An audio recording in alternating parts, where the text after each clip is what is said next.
All right, this is basically your intro to magic. So, according to the teachings of the mysteries, the rays of the celestial bodies, your stars, your planets, the striking of the crystallizing influences of the lower world, our planet here, Earth, that is what makes the various elements.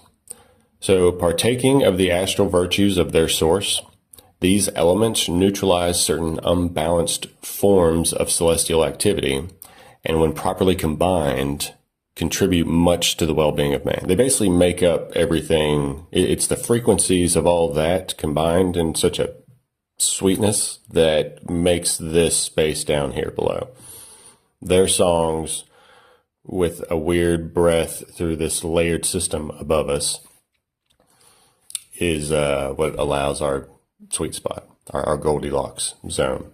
So a whole lot's not really known about their magical properties, but modern world may really find it profitable to consider the findings of the early philosophers who determined these relationships by an extensive experimentation. Out of such research arose the practice of identifying the metals with the bones of the various deities. For example, the Egyptians, according to Manetho, considered iron to be bone of Mars, and the lodestone the bone of Horus. Lead would be the physical skeleton of Saturn, copper of Venus, quicksilver of Mercury, gold of the sun, silver of the moon, antimony of the earth. It is possible that uranium will prove to be the metal of Uranus, and radium to be the metal of Neptune. What's interesting is the Buddhists actually talk about sapphire in a unique way. Now, be it that there are different sapphires, but the blue one is what gets mentioned here. And uniquely, the sky's blue, the ocean's blue, and both are super necessary for man's life, right? It says, the Buddhists assert that the sapphire produces peace of mind, equanimity, and chases all evil thoughts by establishing a healthy circulation in man. And you need those things in order for the circulation to work. I just thought that was a unique bit to come across. It says it will open barred doors and dwellings for the spirit of man. It produces a desire for prayer, which brings with it more peace than any other gem. But he who wears it must lead a pure and holy life. It's from Isis Unveiled. I think that's Blavatsky. So Plato's Republic also describes a ring, which when the collect was turned inward, rendered its wearer invisible. I think he said this Gyges. It's a shepherd that secured for himself the throne of Lydia. Josephus was also describes magical rings designed by Moses and King Solomon. King Solomon's, a whole nother funness. The stuff that AI has decoded from some of our old stuff about King Solomon, that's a fun rabbit hole to go down if you haven't already.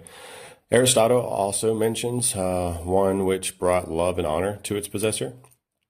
And the chapter dealing with the subject, Henry Cornelius Agrippa not only mentions the same rings, but states upon the authority of Philostratus Jarcus that Apollonius of Tyana extended his life to over 130 years with the aid of 7 magical rings presented to him by the East Indian prince. And it kind of at first made me think of the chakra system. Maybe he learned that, but I have actually, this next part, looked into by accident. So each of these 7 rings was set with a gem partaking of the nature of one of the 7 ruling planets of the week. So Sunday, Sun; Monday, Moon; Tuesday, in Spanish is Martes, Mars; Miércoles, Mercury, so forth. So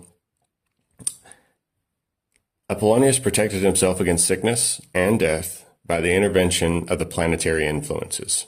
The philosopher also instructed his disciples in the virtues of these talismanic jewels, considering such information to be indispensable to the theurgist. Agrippa describes the preparation of magical rings as follows. When any star or planet ascends fortunately with the fortunate aspect or conjunction of the moon, we must take a stone and herb that is under the star, and make a ring of the metal that is suitable to this star, and in it fasten the stone, putting the herb and root under it, not omitting the inscriptions of images, names, and characters, as also the proper suffumigations. Man, that's a proper roll off the tongue. Rings have also long been regarded as a symbol of attainment, perfection, and immortality. The last because the circlet of precious metal has neither a beginning nor an end. In the mysteries, rings chased to resemble a serpent with its tail in its mouth, known as the Ouroboros, when worn by the initiates as material evidence of the position reached by them in the order. It's just a little sauce for me. But if you want to go and look at events that the Queen of England was at when she was still alive, you'll notice she always wears one color stone at these events. And if you look up what day of the week that event was on, that the picture was taken, and then you look up what stone she's wearing, you'll realize that they are in alignment. Yeah, that's some wild sauce, right? So I think there's something to it. Welcome to Earth.